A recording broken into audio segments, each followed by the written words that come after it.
नमस्कार दोस्तों, स्वागत है आपका आज के मुख्य समाचारों में। जी हाँ दोस्तों, आपको यहाँ पर देखने को मिलेंगी सुबह से लेकर शाम तक की तमाम बड़ी खबरें मुख्य समाचार ब्रेकिंग न्यूज अपडेट्स के रूप में। तो चलिए दोस्तों, जान लेते हैं आज की पहली बड़ी खबर। देश भर में कोरोना के 797 नए केस, 5 की मौत। 7 महीने बाद इतने मामले, एक्टिव केस 4000 के पार। JN.1 के कुल केस 145 हुए।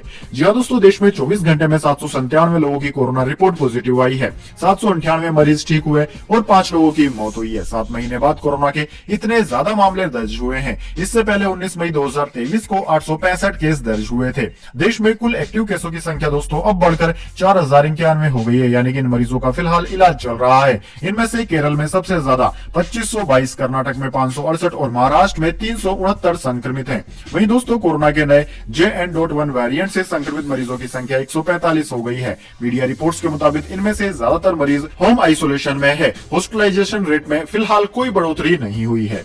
इसके बाद दोस्तों, अगली बड़ी खबर। राजस्थान में भजनलाल सरकार का कैबिनेट विस्तार आज शाम 3:15 से शुरू होगा शपथ ग्रहण समारोह। जी हाँ दोस्तों, राजस्थान में कैबिनेट विस्तार पर जारी सस्पेंस अब समाप्त हो गया है। 3 दिसंबर को जारी हुए चुनावी नतीजों के बाद 15 दिसंबर को मुख्यमंत्री भजनलाल शर्मा को 2 डिप्टी सीएम दिया कुमारी और प्रेमचंद बेरवा के साथ पद और गोपनीयता की शपथ दिलाई गई थी, जिसके बाद से कैबिनेट विस्तार को लेकर लगातार अटकलें लग रही थी। लेकिन अब अटकलों का दौर समाप्त हो गया है। राजस्थान में 30 दिसंबर को भजनलाल सरकार का कैबिनेट विस्तार हो रहा है। राजभवन में मंत्रियों के शपथ ग्रहण की तैयारी शुरू कर दी गई है। मंत्रियों के शपथ ग्रहण को लेकर जारी हुए कार्ड भी सामने आ गए हैं, जिनमें 30 दिसंबर को शाम 3:15 से राजभवन में शपथ ग्रहण की बात कही गई है। इससे पहले शुक्रवार को कैबिनेट विस्तार से पूर्व मुख्यमंत्री भजनलाल शर्मा तीसरी बार दिल्ली रवाना हुए। इसके बाद दोस्तों, अगली बड़ी खबर। रियलिस्टिक है 5 ट्रिलियन इकोनॉमी का टारगेट, पीएम मोदी ने गुजरात के उदाहरण से समझाया। जी हाँ दोस्तों, भारत की अर्थव्यवस्था इस समय तेजी से आगे बढ़ रही है। भारत 2023 में भी दुनिया की सबसे तेजी से बढ़ती अर्थव्यवस्थाओं में माना जा रहा है। पीएम मोदी ने आने वाले वर्षों के लिए 5 ट्रिलियन इकोनॉमी का लक्ष्य रखा है। इंडिया टुडे ग्रुप को दिए एक्सक्लूसिव इंटरव्यू में पीएम मोदी ने अपने इस लक्ष्य को विस्तार से समझाया। पीएम मोदी ने कहा कि जब 2001 में मैं गुजरात का मुख्यमंत्री बना तो उसकी अर्थव्यवस्था का आकार लगभग 26 अरब डॉलर 2.17 लाख करोड़ रुपए था। जब प्रधानमंत्री बनने के लिए मैंने गुजरात छोड़ा, तब गुजरात की अर्थव्यवस्था का आकार बढ़कर 133.5 अरब डॉलर यानी कि 11.1 लाख करोड़ रुपए हो गया था। और जो नई नीतियां और सुधार किए गए, उनके परिणाम स्वरूप आज गुजरात की अर्थव्यवस्था लगभग 260 अरब डॉलर यानी कि 21.6 लाख करोड़ रुपए हो गई है। इसके बाद दोस्तों, अगली बड़ी खबर। नीतीश दूसरी बार जेडीयू के अध्यक्ष बने, राष्ट्रीय परिषद की बैठक में लगी मोहर। लल्लन ने पद छोड़ा, खुद नीतीश का नाम प्रस्तावित किया था। जी हाँ दोस्तों, नीतीश कुमार दूसरी बार जनता दल यूनाइटेड यानी कि जेडीयू अध्यक्ष बन गए हैं। दिल्ली में शुक्रवार को जदयू की राष्ट्रीय कार्यकारिणी की बैठक में इसका ऐलान किया गया। वहीं दोस्तों, पार्टी के राष्ट्रीय अध्यक्ष लल्लन सिंह ने पद से इस्तीफा दे दिया और खुद ही नीतीश कुमार को अध्यक्ष बनाने का प्रस्ताव रखा, जिसे सर्वसम्मति से पास कर लिया गया। वहीं दोस्तों, जेडीयू के राष्ट्रीय महासचिव दसई चौधरी ने बताया कि पार्टी के सभी नेताओं की राय थी कि प्रमुख चेहरा होने के नाते 2024 के लोकसभा चुनाव से पहले नीतीश को गठबंधन की कमान संभालनी चाहिए। इसके बाद दोस्तों, अगली बड़ी खबर। दिल्ली समेत 5 राज्यों में कोहरे का red alert, 271 flights late. UP के 7 शहरों का अधिकतम तापमान मसूरी से भी कम।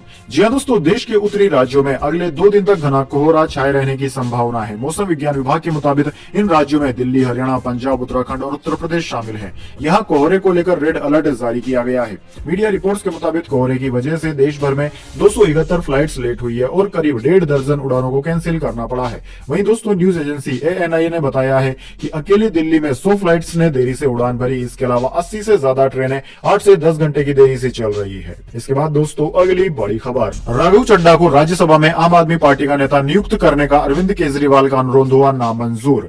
जी हाँ दोस्तों, सूत्रों के मुताबिक राज्यसभा के सभापति ने राघव चड्ढा को राज्यसभा में आम आदमी पार्टी का अंतरिम पार्टी नेता नियुक्त करने का अरविंद केजरीवाल का अनुरोध अस्वीकार कर दिया। संजय सिंह राज्यसभा में आम आदमी पार्टी के नेता बने रहेंगे। वहीं दोस्तों, सूत्रों के अनुसार राज्यसभा के सभापति जगदीप धनखड़ ने आम आदमी पार्टी के राष्ट्रीय संयोजक अरविंद केजरीवाल के अनुरोध को आधिकारिक तौर पर अस्वीकार कर दिया है। केजरीवाल ने सभापति से राज्यसभा में अंतरिम पार्टी नेता के रूप में राघव चड्ढा की नियुक्ति करने की मांग की थी। राघव चड्ढा की नियुक्ति को लेकर अरविंद केजरीवाल के 14 दिसंबर के पत्र के जवाब में सभापति ने लिखा कि यह पहलू संसद में मान्यता प्राप्त दलों और समूहों के नेता और मुख्य सचेतक अधिनियम 1998 और उसके तहत बनाए गए नियम के अधीन है। कानूनी व्यवस्था के अनुरूप नहीं होने के कारण अनुरोध स्वीकार नहीं किया जा सकता है।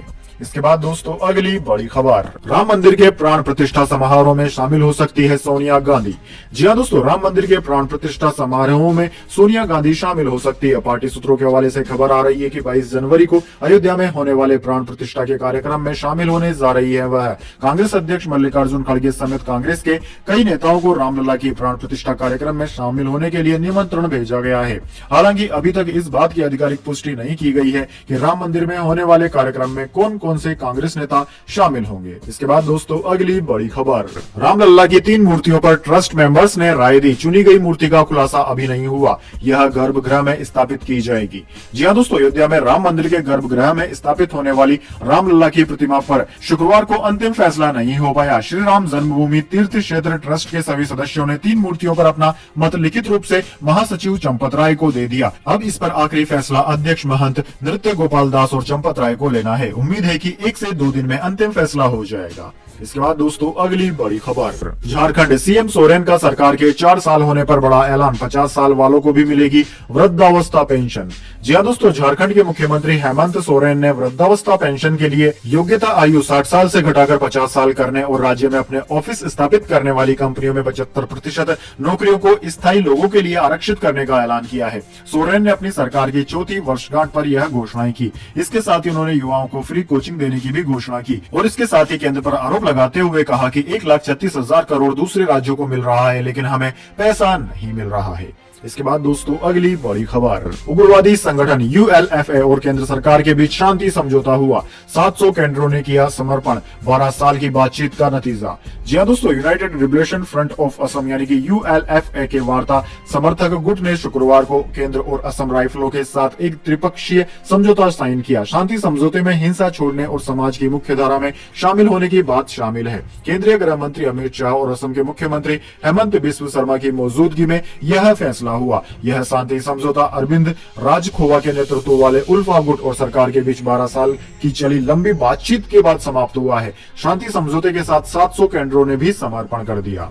इसके बाद दोस्तों अगली बड़ी खबर, पीएम मोदी ने बताया जम्मू कश्मीर में स्थायी शांति के लिए कैसे जुटी है केंद्र सरकार। जी हां दोस्तों, पिछले दिनों सुप्रीम कोर्ट ने अपने एक ऐतिहासिक फैसले में अनुच्छेद 370 को रद्द करने के मोदी सरकार के निर्णय पर अपनी मोहर लगा दी। इससे कानूनी तौर पर इस विवादित अध्याय का हमेशा के लिए समापन करने का काम हुआ। अब केंद्र सरकार के सामने जम्मू कश्मीर में चुनाव करवाने और पूर्ण राज्य का दर्जा बहाल करने का टास्क है। इंडिया टुडे ग्रुप को दिए एक्सक्लूसिव इंटरव्यू में प्रधानमंत्री मोदी ने इस पर खुलकर बात की। पीएम मोदी ने कहा कि अनुच्छेद 370 के हमेशा के लिए खत्म होने के साथ जम्मू कश्मीर और लद्दाख के लोग पहली बार अपने हाथों से अपनी नीति गढ़ने के लिए स्वतंत्र हैं। भारत का संविधान जो सामाजिक रूप से कमजोर समूहों के अधिकारों की रक्षा करता है, उन पर भी अब पूरी तरह लागू है। जम्मू कश्मीर की महिलाएं आज खेलों से लेकर उद्यमिता तक विभिन्न क्षेत्रों में उभर कर आ रही है। नए उद्योग खुल रहे हैं, आतंकवाद रिकॉर्ड निचले स्तर पर पहुंच गया है, जबकि पर्यटन रिकॉर्ड ऊंचाई छू रहा है। G20 की बैठक सरी के अंतरराष्ट्रीय आयोजन हुए और दुनिया ने इस इलाके का आतिथ्य और मौलिक सौंदर्य देखा।